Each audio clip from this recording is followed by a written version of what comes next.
batu ya. Iya. Untuk biasanya kita melakukan pemeriksaan batu, biasanya kita mencari tahu jenis batunya apa. Biasanya kalau sudah ada hasil batunya kita konsulkan ke misalnya di bagian gizi Iya. atau mengatur dietnya, sambil mengatur pola hidup yang sehat dan secara berkala kontrol. Karena juga jadi bisa juga ada turunan, ada juga memang dipengaruhi oleh gaya hidup yang mungkin pekerjaannya lebih banyak berkurang aktivitas, lebih banyak duduk. Oh, gitu. Kebiasaan-kebiasaan yang kurang minum ataupun sering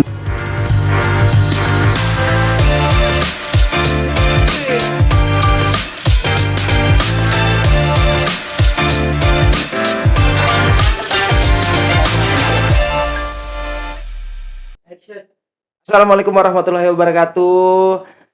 Teman atau mungkin sahabat LB dimanapun Anda berada, kembali lagi bersama saya Ruli Nawir di Salam LB Sehat, Salam LB Sipakabaji. Nah, sekarang episode kali ini kita mau membahas tentang bedah urologi. Nah, di sini sudah ada expertnya, langsung saja kita sapa Dr. Muhammad Fauzi, SPU MCAT Clean. Assalamualaikum, Dok. ya. Waalaikumsalam warahmatullahi wabarakatuh. Siang Mas. Kalau misalnya kita ngomongin urologi, di kepala saya urologi itu kayak kantong kemih dan juga batu-batuan, Dok. Nah, sebetulnya urologi secara spesifik itu seperti apa, Dok? Baik, terima kasih. Jadi kalau kita membicara tentang urologi, ya sama saja ini sebenarnya salah satu cabang dari ilmu kedokteran Ya. yang berfokus pada layanan atau masalah pada saluran kemih, baik itu pada pria dan wanita. Ditambah satu lagi, masalah organ reproduksi pada pria. Oke. Itu secara generalnya, Dok, ya. Mm-mm. Tapi kalau misalnya kita ngomongin multidisiplinnya, apa saja yang terkait dengan urologi sendiri? Jadi ya secara umum sama saja ya, sesuai dengan pengertiannya tadi. Jadi memang semua terkait masalah dengan struktur urinarius, saluran kemih. Jadi kalau kita bicara dengan multidisiplinnya ya sama saja. Mungkin pertama kita harus mendiagnosis dulu. Kalau mendiagnosis itu mungkin kita butuh rekan-rekan atau teman sejawat dari patologi klinik untuk setidaknya memeriksa pemeriksaan lab. Biasanya yang paling penting di situ kita lihat untuk di bidang urologi adalah fungsi ginjal, urium kreatinin, kemudian juga memeriksa urinalisa atau kencing. Kemudian untuk mendiagnosis lainnya ya kita butuh mungkin dari teman-teman dari patologi anatomi, setidaknya apabila kita melakukan pemeriksaan atau tindakan operasi, jaringan itu harus kita periksakan untuk kita lihat apakah ini jaringan yang jinak atau ganas untuk kita bisa rencanakan tata laksana lanjutannya setelah tindakan itu. Kemudian multidisiplin yang lain mungkin di bidang penyakit dalam ya paling banyak, karena penyakit dalam juga ada salah satu subdivisi yang menangani tentang ginjal atau nefro. Biasanya kita sering bekerja sama.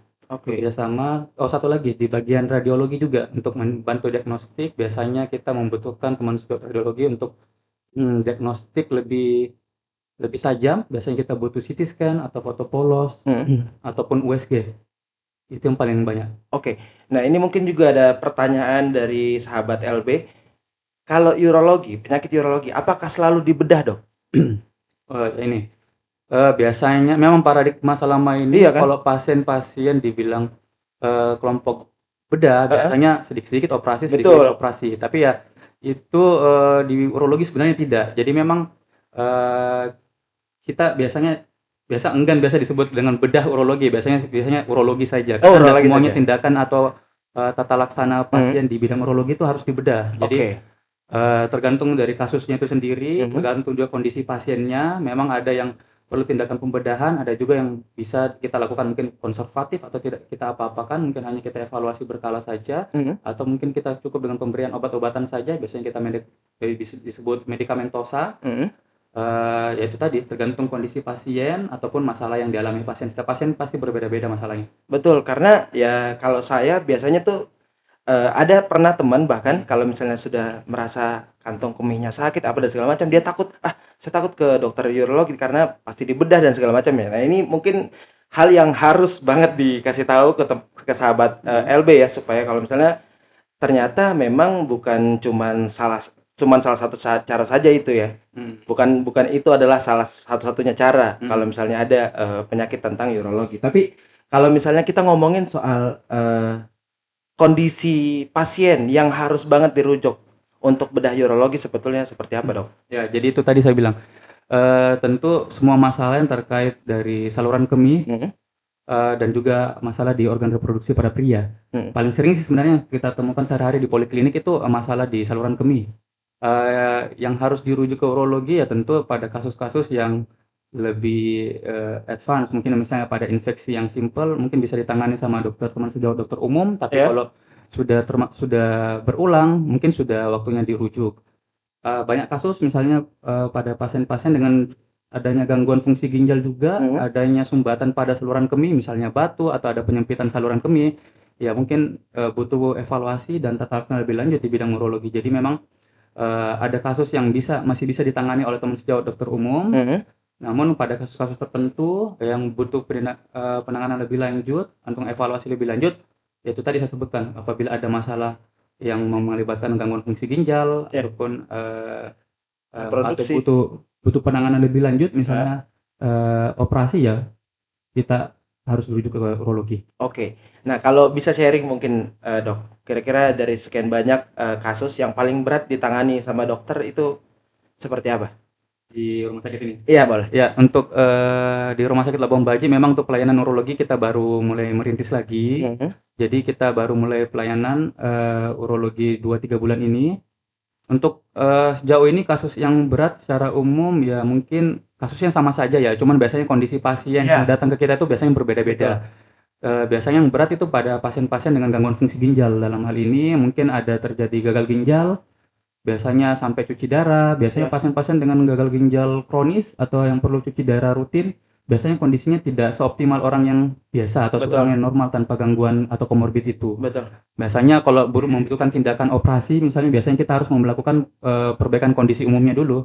Mhm. Mungkin ya perlu itu juga kerjasama dengan multidisiplin yang lainnya untuk kita perbaiki kondisi umum pasiennya atau Iya. mungkin kalau perlu cuci darah dulu beberapa kali apabila sudah optimal untuk kita lakukan tindakan ya baru kita lakukan operasi. Jadi, tergantung biasanya sih secara umum sama saja tergantung pasiennya ada komorbid apa. Misalnya ada Iya. pasien juga disertai dengan gula Iya. gula, DMD atau diabetes mellitus ya pasti kita perlu regulasi dulu gula darahnya sebelum kita lakukan, operasi. Oke, jadi memang, apa namanya, multidisiplinnya ternyata banyak banget juga ya, Sangat banyak. sangat banyak ya. Tapi ini kan kalau misalnya tadi disebutkan ya, ya mohon maaf nih kayaknya memang, bahaya banget. Nah, kalau misalnya mau menghindari penyakit-penyakit urologi, Dok, sebetulnya apa yang harus diantisipasi? Ya, jadi ya seperti yang saya bilang tadi, jadi memang kasusnya, secara umum banyak sekali. Jadi Mhm. biasanya tata laksana atau edukasi setiap pasien biasanya berbeda-beda.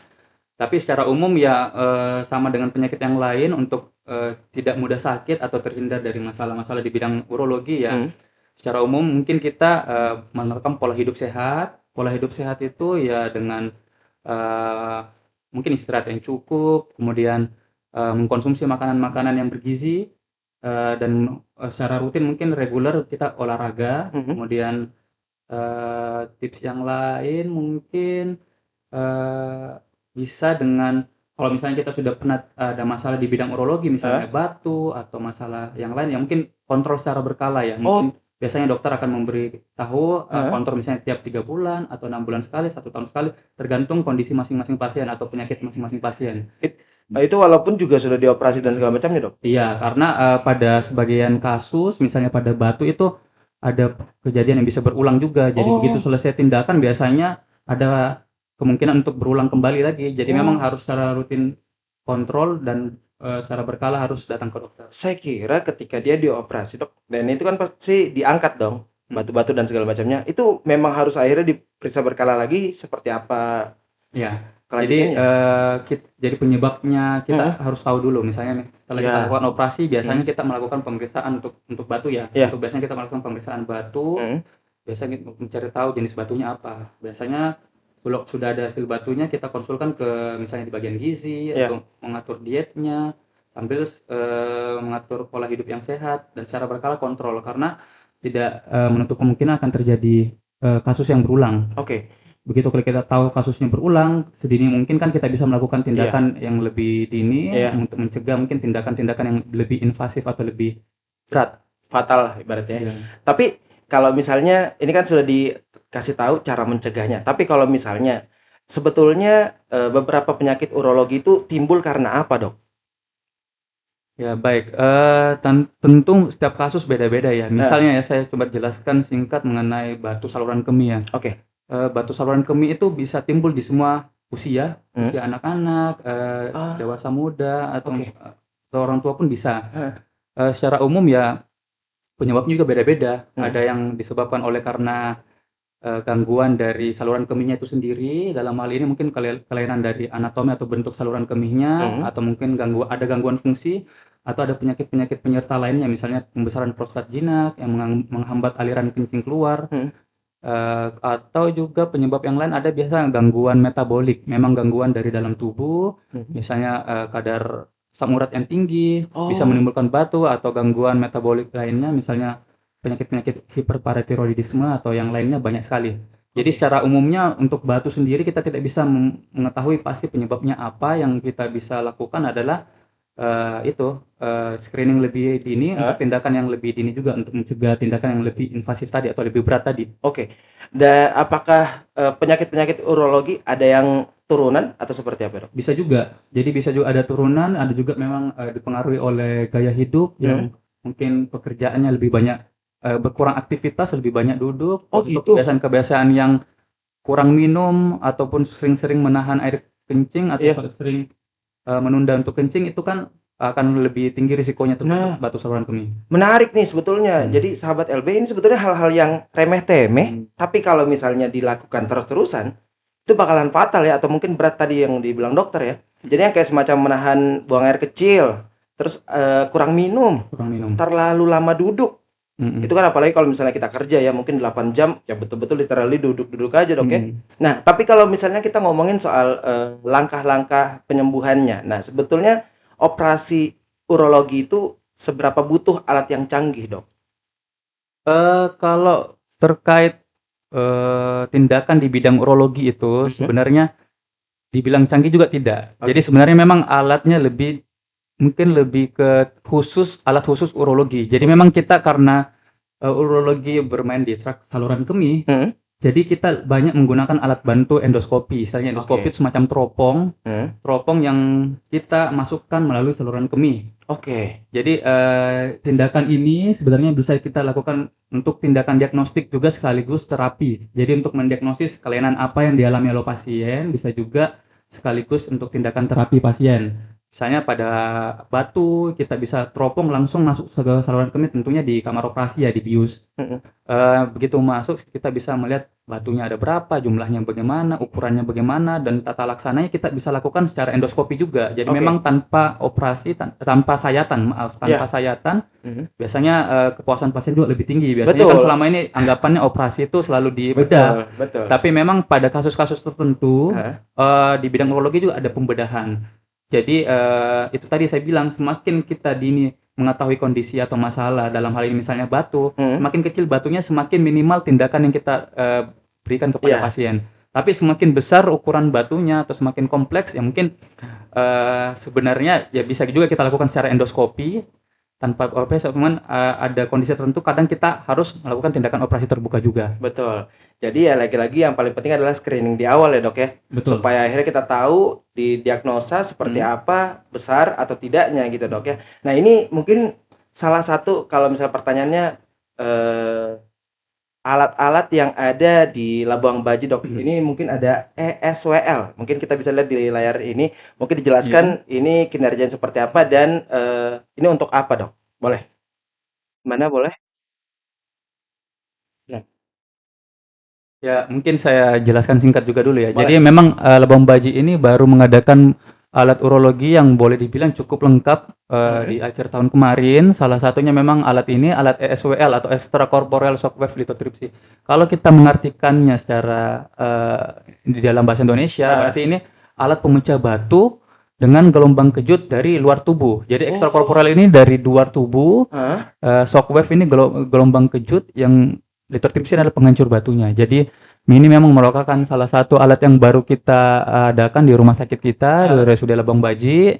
Jadi ini salah satu metode menghancurkan batu tanpa operasi. Nah, Jadi ini tanpa operasi. Jadi pasien hanya duduk baring seperti yang ada eh, di gambar ini, baring tanpa dibius, Heeh. tanpa perlu rawat inap, Heeh. dan tanpa luka sayatan, kita lakukan pemecahan batu dari luar. Oke. Cuman ya tentu ada indikasi-indikasinya, tidak semua pasien bisa kita lakukan terapi ini. Oke, boleh dikasih tahu mungkin Ya indikasi? biasanya untuk terapi ini, ya biasanya pada pasien-pasien dengan ukuran batu kurang dari 2 cm. Oke. Jadi kita setelah lakukan diagnostik, pemeriksaan tambahan dengan entah itu dengan USG ataupun CT scan, apabila batunya kurang dari 2 cm dan tidak ada masalah yang lain, biasanya kita tawarkan pasien untuk lakukan tindakan ini, dan biasanya pasien akan lebih mau memilih tindakan ini dibanding tindakan yang lainnya. Karena Betul. biasanya yang tindakan yang selain ESWL ini untuk memecah batunya itu biasa membutuhkan rawat inap, membutuhkan pembiusan, dan kadang ada alat yang masuk, biasanya pasien kurang nyaman dan kurang, atau bisa banyak kan pasien takut sebenarnya Iya, kalau iya, kata-kata betul. operasi. Kalau ini bukan operasi, jadi memang betul-betul tanpa operasi dan pasien biasanya lebih nyaman. Tapi ini kan kalau misalnya kita lihat kan ada tadi benda kuning yang dikenakan ke pasien ya. Itu sebetulnya apa yang dirasakan pasien, Dok? Jadi ini pengerjaannya cukup cepat ya, mungkin sekitar 30 sampai 40 menit saja per pasien per sesi. Jadi pasien hanya dibutuhkan untuk kooperatif saja, baring di tempat tidurnya yang sudah disediakan, dan nanti akan ada alat yang menempel yang warna kuning itu, dia akan menempel, kita akan atur sesuai dengan pasien, kemudian ditempelkan ke pinggang kanan tergantung dari letak batu pasiennya, apakah di sebelah kanan apa di kiri, kita akan posisikan. Begitu sudah pas, kita kembangkan balonnya. Yang kuning itu adalah balonnya. Oh, balon itu itu? balon yang nanti diisi air yang akan menempel di pinggang pasien. Jadi itu nanti yang metode gelombang kejutnya akan masuk dari situ, dan terapinya nanti pemecah batunya dari situ. Nanti alatnya akan bunyi kayak tek tek tek, ada berapa, mungkin sekitar kurang lebih 3.000 kali tembakan. Itu cepat sekali, nggak terlalu lama, dan pasien setelah itu bisa pulang. Nah, jadi sahabat LB, jadi ketika ya memang mengidap penyakit itu, ya kan, ya langsung main ke Labuang Bajo karena betul-betul tidak ada sayatan, itu garantinya dokter ya. Tapi itu tadi perlu diingat, ada indikasinya. Tidak semua kasus bisa kita kerjakan seperti itu. Tapi kalau misalnya ngomongin soal penyakit-penyakit urologi, Dok. Nah, proses penyembuhannya sebetulnya berapa lama? Kalau terkait penyakit berapa lama rawat inap ya mungkin ya. Kalau rawat inap mungkin tergantung itu tadi, tergantung kondisi pasiennya lagi, tergantung apakah ada penyulit atau tidak, kasusnya apa, berbeda-beda tentunya. Tapi secara umum pasca operasi, karena kita mungkin tindakan operasinya banyak menggunakan alat endoskopi tanpa sayatan, ya mungkin paling cepat 2 hari sudah bisa pulang pasca operasi. Paling enggak kalau misalnya ada demam, biasanya kita berikan, mungkin kita tambah 3 sampai 4 hari. Jadi enggak bisa pulang kok. Langsung enggak lama sekali di rumah sakit. Dengan penunjangan juga alat-alat yang luar biasa dari RS Labuan Bajo ya. Tapi kalau ngomongin soal alat-alat pendukung yang ada di sini, Dok, sebetulnya akhirnya memudahkankah atau seperti apa, Dok? Tentu ya, alat, berbicara alat ya namanya alat kan alat bantu dokter ya. Semua tindakan kita apabila disupport oleh alat yang sangat membantu pekerjaan kita, tentunya akan memudahkan pekerjaan kita juga. Tentunya juga membuat kadang pasien nyaman dengan durasi operasi yang lebih cepat, dan juga lama rawat inap yang lebih singkat. Jadi alat di sini kita sudah punya alat endoskopi. Alat endoskopi di urologi itu memang khusus untuk urologi. Biasanya untuk kita gunakan pada kasus-kasus prostat, bisa kita lakukan pemecahan batu pada saluran kemih, baik itu yang di kandung kemih maupun di saluran dari ginjal, sudah kita bisa lakukan secara endoskopi. Kemudian tindakan yang lain kita juga sudah punya laser. Jadi laser itu salah satu metode untuk pemecah batu. Jadi pemecah batu itu sebenarnya ada beberapa macam, salah satunya laser. Kita sudah, untuk pemecah batu sendiri kita sudah punya 2 di sini, pneumatik dan satunya laser. Jadi kita bisa menembak batunya dengan menggunakan laser. Kemudian laser juga bisa kita gunakan untuk jaringan. Biasanya pada prostat bisa kita lakukan yang dinamakan enoklasi, atau kita kupas prostatnya dengan menggunakan laser, bisa juga. Dan itu bisa semua dilakukan di Rumah Sakit Labuang Bajo, Dok ya? Bisa kita lakukan sekarang di Rumah Sakit Labuang Bajo. Terima kasih banyak. Nah, jadi kalau misalnya sahabat LB merasa kalau misalnya ada mengidap penyakit urologi, langsung aja datang ke Rumah Sakit Labuang Bajo karena semua itu bisa ditangani ya. Terima kasih banyak, Dok, atas waktunya. Baik, sama-sama. Terima kasih banyak juga sahabat LB dimanapun Anda berada. Nanti kita ketemu lagi. Assalamualaikum warahmatullahi wabarakatuh. Waalaikumsalam.